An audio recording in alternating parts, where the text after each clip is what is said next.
পৃথিবীর বুকে আল্লাহ রব্বুল আলামিন কেন এত গরম দিয়েছেন? আপনি কি জানেন?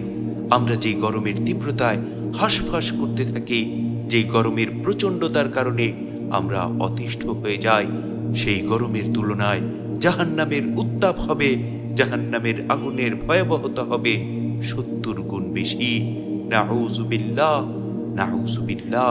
এজন্যই তো আল্লাহ রব্বুল আলামিন আমাদেরকে দুনিয়াতে সামান্য গরম দিয়ে পরীক্ষা করছেন, আমাদেরকে শিক্ষা দিচ্ছেন যে বান্দারে, তুমি গুনাহমুক্ত জীবনযাপন করো, গুনাহ থেকে বেঁচে থাকো, কেননা তুমি তো জাহান্নামের আগুন কখনোই সহ্য করতে পারবে না। দুনিয়াতে সামান্য গরম হলে তুমি অতিষ্ঠ হয়ে যাও, তাহলে কিভাবে তুমি দুনিয়ার যে 70 ভাগ উত্তাপ ছড়াবে যে জাহান্নাম, সেই জাহান্নামের আগুন সহ্য করবে? তাই বান্দারে, ও আমার আদরের বান্দারে, এখনো সময় আছে, তুমি গুনাহ ছেড়ে দাও, গুনাহ ছেড়ে তওবা করো, রবের পথে ফিরে আসো, আমার দিকে ফিরে আসো, জান্নাত কামাই করো, জাহান্নাম থেকে নিজেকে মুক্ত করো। এজন্যই তো আল্লাহর রাসূল সাল্লাল্লাহু আলাইহি ওয়াসাল্লাম প্রচণ্ড গরম থেকে মুক্তি পাওয়ার জন্য, জাহান্নামের আগুন থেকে বাঁচার জন্য এমন কিছু দোয়া, এমন কিছু আমল শিখিয়ে দিয়েছেন। এ সম্পর্কে মিশকাত শরীফের 591 নম্বর হাদিস আল্লাহ রাসূল সাল্লাল্লাহু আলাইহি ওয়াসাল্লাম ইরশাদ করেন, যখন বেশি গরম পড়বে তখন তোমরা বেশি বেশি সালাত আদায় করো, নামাজ আদায় করো, কেননা অতিরিক্ত গরম হলো জাহান্নামের নিঃশ্বাস। এছাড়াও রাসূল আকরাম সাল্লাল্লাহু আলাইহি ওয়াসাল্লাম আমাদেরকে চমৎকার একটি দোয়া শিক্ষা দিয়েছেন।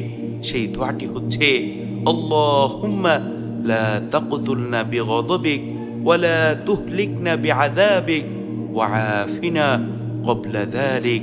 দোয়াটি আবার বলছি, আল্লাহুম্মা লা তাকতুলনা বিগযবিকা ওয়া লা তুহলিকনা বিআযাবিকা ওয়া আফিনা ক্বাবলা যালিক। হে আল্লাহ, হে আমার মালিক, আপনি আপনার রাগ গুসা দিয়ে আমাদেরকে শেষ করে দিয়েন না, আপনার ভয়ঙ্কর আযাব এবং গজব দিয়ে আমাদেরকে ধ্বংস করে দিয়েন না, বরং মালিক রে, এর পূর্বেই আমাদেরকে আপনি মাফ করে দিন। মালিক রে, আমাদেরকে আপনি ক্ষমা করে দিন। সুবহানাল্লাহ, সুবহানাল্লাহি ওয়া বিহামদিহি, সুবহানাল্লাহিল আযীম। কি চমৎকার দোয়া আল্লাহর রাসূল সাল্লাল্লাহু আলাইহি ওয়াসাল্লাম আমাদেরকে শিখিয়ে দিয়েছেন।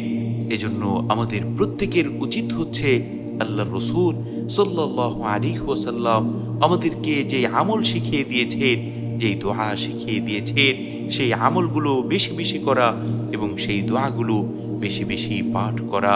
আল্লাহ রব্বুল আলামিন আমাদের প্রত্যেককে জাহান্নাম থেকে মুক্তি দান করুন। মহান মালিকের বেশি বেশি ইবাদত করে তার নৈকট্য হাসিল করার তৌফিক দান করুন। আমিন।